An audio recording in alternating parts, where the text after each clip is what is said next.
Signature Prime Time, your city, your issues. Brought to you by Signature Global. Every Monday. आपका शहर, आपके मुद्दे. Signature Global द्वारा आपके लिए लाया गया प्रत्येक सोमवार. Hello friends, namaskar, salam, sat sri akal, vanakkam. Wish you a very happy Valentine's Day. We are back again with a fresh new episode of Signature Prime Time brought to you by Signature Global, where we give you news, information and lots more about what's happening in Gurugram.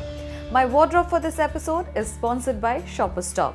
You can catch the episode at our YouTube channel, on our Facebook page and on our LinkedIn page. अगर कभी आपसे ये video छूट भी जाए तो परेशान होने की ज़रूरत नहीं है. आप अपने हेडफोन्स लगा लीजिए या फ़ोन का स्पीकर ऑन कर लीजिए. आप खाना खाते या बनाते वक्त, जॉगिंग, रनिंग या वॉकिंग करते हुए, सब्जियां काटते हुए या कुछ भी और करते हुए इसे सुन सकते हैं. वैसे आप सिग्नेचर प्राइम टाइम पॉडकास्ट को earshot.in पर भी सुन सकते हैं. इसके अलावा spotify.com, Apple podcast, Google podcast और JioSaavn पर भी सुन सकते हैं. Plans for ecotourism in Sultanpur, facial recognition cameras at metro stations, mechanized sweeping machines in Gurugram and much more in this bulletin. Haryana Chief Minister Manohar Lal Khattar announced that the state will initiate an ecotourism policy focusing on homestays to promote tourism in villages around the two Ramsar sites of Haryana. Union environment ministry ने अगस्त 2021 में झज्जर में Sultanpur national park और भिंदावास wild life sanctuary को Ramsar sites के रूप में notify किया था. ईरान के रामसर में आयोजित यूनेस्को 1971 कन्वेंशन के अकॉर्डिंग रामसर साइट्स अंतर्राष्ट्रीय महत्व यानी कि इंटरनेशनल इंपॉर्टेंस के वेटलैंड्स हैं. Certification brings visibility to ecologically sensitive wetlands and help in conservation. Mister Khattar ने कहा कि हर साल 100 से अधिक स्पीशीज के करीब 50,000 बर्ड्स सुल्तानपुर में माइग्रेट करते हैं. इसी तरह हर साल 80 से ज्यादा स्पीशीज के 40,000 बर्ड्स भिंडावास आते हैं. भिंडावास में बर्ड्स की 100 से अधिक घरेलू प्रजातियां पाई जाती है. इको टूरिज्म को बढ़ावा देने के लिए इसका लाभ उठाया जा सकता है. उन्होंने ये भी कहा कि प्रदेश के सभी तालाबों का कायाकल्प किया जाएगा. इसके लिए Haryana pond and waste water management authority का गठन किया गया है. राज्य में कुल 18,000 तालाबों में से 6,000 से अधिक तालाब हैं जो वर्तमान में बारिश के दौरान ओवरफ्लो हो जाते हैं. अगले 2 साल में इनमें से 4,400 तालाबों की सफाई की जाएगी. तो सुल्तानपुर में 100 से अधिक प्रजातियां, लगभग 50,000 पक्षी ये हर वर्ष यहाँ पहुँचते हैं. पिछले दिनों में टिक्कर ताल का जो एक पर्यटन केंद्र इस प्रकार का जो बनाने की बात आई थी, वहाँ पर हमने एक होम स्टे पॉलिसी की चर्चा की. वो होम स्टे पॉलिसी बन गई है. उस होम स्टे पॉलिसी का उसका उपयोग करते हुए इन दोनों लेक्स के आसपास के गांव में इसको हम कोशिश करेंगे कि कुछ लोग इसके अंदर सहभागी बने, लोग बाहर से आए, उनके घरों में रहें और ग्रामीण क्षेत्र का जो एक सांस्कृतिक पहलू है उसका भी दर्शन करें और हरियाणा का जो ग्रामीण दर्शन है वो उनको करने को मिले. Meanwhile, the State Wildlife Department on Sunday said that more than 28,000 birds of 124 different species were spotted at the Sultanpur National Park during the second statewide bird count. Some of the bird species observed at Sultanpur Park include the greater spotted eagle, common crestal, white-tailed lapwing, black-tailed godwit, among others. In 2020 winter baseline count, 213 species of birds were observed in Gurugram district. The Gurugram Metropolitan Development Authority (GMDA) will install facial recognition cameras at 3 metro stations in the city. Delhi metro rail corporation DMRC ने सिकंदरपुर और MG road metro station पर facial recognition camera लगाने की अनुमति दे दी है और Hooda city centre station पर कैमरे लगाने की अनुमति प्राप्त करने के लिए बातचीत चल रही है. फरवरी के अंत तक अथॉरिटीज सिकंदरपुर मेट्रो स्टेशन और MG रोड मेट्रो स्टेशन पर सभी परमिशंस के साथ फेशियल रिकॉग्निशन वाले कैमरे लगाएंगे. इन दोनों मेट्रो स्टेशन पर ऐसे 8 कैमरे लगाए जाएंगे. हुडा सिटी सेंटर स्टेशन पर शुरुआत में 2 कैमरे लगाए जाएंगे, बाद में कैमरों की संख्या बढ़ाई जाएगी. शहर में दोनों फेशियल रिकॉग्निशन कैमरे और दूसरे CCTV कैमरों के साथ क्राइम और ट्रैफिक की निगरानी में और सुधार होने की उम्मीद है।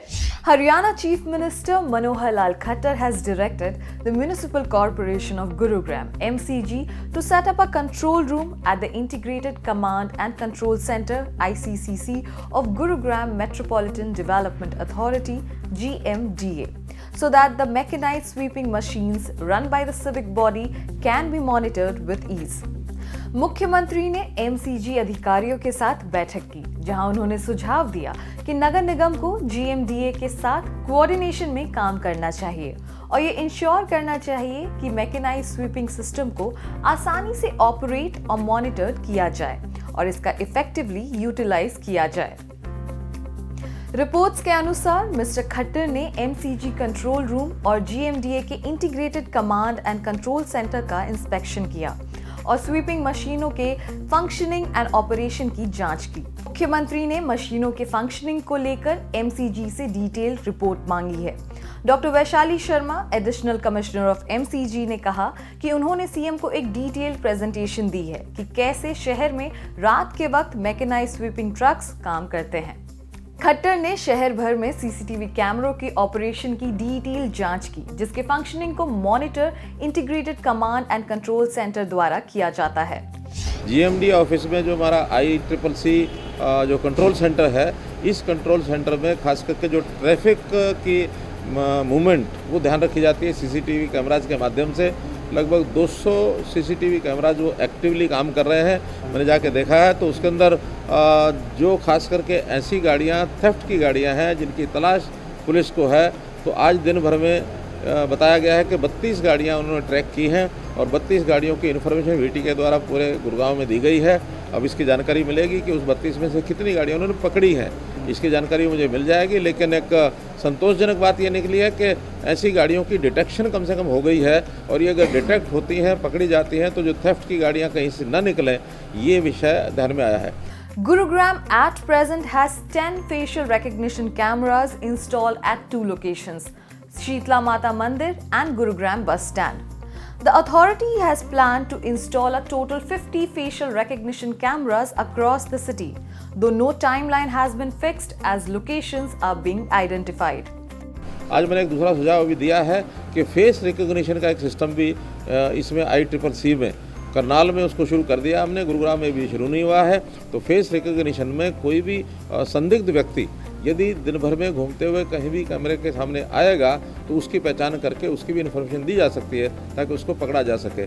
ऐसे ही जो हमारी सिटी बस सर्विस है, सिटी बस सर्विस की भी ट्रैकिंग यहाँ से की जा सकती है कि बस कितने बजे कहाँ से चली, कहाँ पहुँची, उसका ट्रैक रूट भी किया जा सकता है। The facial recognition technology uses facial features to match with the existing information on database to identify a particular person. But due to various reasons like lack of proper lighting and angle of image, there are chances of false recognition also in these systems. The Municipal Corporation of Gurugram (MCG) is organizing camps in societies to collect property tax. The state government has decided to give one-time waiver on the interest payments on property tax dues from year 2010-11 to year 2020-21 till March 31st, year 2022. Gurgaon नगर निगम गुरुग्राम की सीमा में स्थित property मालिकों को एक विशेष सुविधा उनके क्षेत्रों में जाकर प्रॉपर्टी टैक्स से संबंधित सेवाओं की सुविधा देने के लिए नगर निगम गुरुग्राम द्वारा जगह जगह पर कैंप लगाए जा रहे हैं ताकि लोगों को नगर निगम कार्यालयों के चक्कर ना काटने पड़े, वो अपने कॉलोनी में, अपने मार्केट क्षेत्रों में ही प्रॉपर्टी टैक्स का भुगतान कर सकें। तो एक शेड्यूल तैयार किया गया है फरवरी और मार्च का। तो फरवरी और मार्च में हर क्षेत्र में डे वाइज के हिसाब से कैंप लगाए जा रहे हैं। हरियाणा सरकार द्वारा एक अधिसूचना जारी की गई है जिसमें 31 मार्च तक प्रॉपर्टी टैक्स का भुगतान करने वालों को जो उनके ऊपर अब तक प्रॉपर्टी टैक्स पे जो ब्याज लगा हुआ है उसकी माफ़ी सरकार द्वारा दी जा रही है। वो ब्याज नहीं वसूल किया जाएगा, ब्याज माफ़ कर दिया गया है। तो प्रॉपर्टी मालिकों से यही कहा जा रहा है कि आप लोग 31 मार्च से पहले अपने पूरा जो भी बकाया प्रॉपर्टी टैक्स है उसका भुगतान करके सरकार की इस योजना का लाभ उठाएं और उनके क्षेत्रों में लगने वाले कैंपों में ही प्रॉपर्टी टैक्स का भुगतान करके करें। और अगर प्रॉपर्टी टैक्स से रिलेटेड कोई भी उनकी कोई शिकायत है या कोई त्रुटि है, कोई दिक्कत आ रही है, तो उसका भी समाधान वहीं कैंपों में करवा सकते हैं। एमसीजी ने साल 2021-22 में 1011 करोड़ रुपए के बकाया सहित 1235 करोड़ रुपए के रेवेन्यू जनरेट करने का अनुमान लगाया था। हालांकि ये अब तक 200 करोड़ रुपए से भी कम जमा करने में सफल रहे हैं। With less than 2 months left in the current fiscal, the MCG is organizing property camps to increase its collection. Here's some more news about reality development in Gurugram. On February 11th, Signature Global performed the Bhumi Pujan of a commercial mall in Sohna, south of Gurugram. This is the first mall of south of Gurugram that will cater the need of more than 5 lakh homes.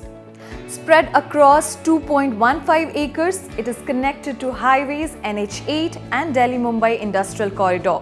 Designed by Padma Bhushan architect Hafiz Contractor, the project will deliver an elevated lifestyle with state-of-the-art architecture, luxurious interiors, as well as the best of retail brands, multiplexes, food courts, entertainment hall, restaurant, and terrace cafes. This bulletin is an initiative to bring you information, insight, news, and lots more about what's happening in Gurugram. Here's how you can be a part of this. We would like to hear from you.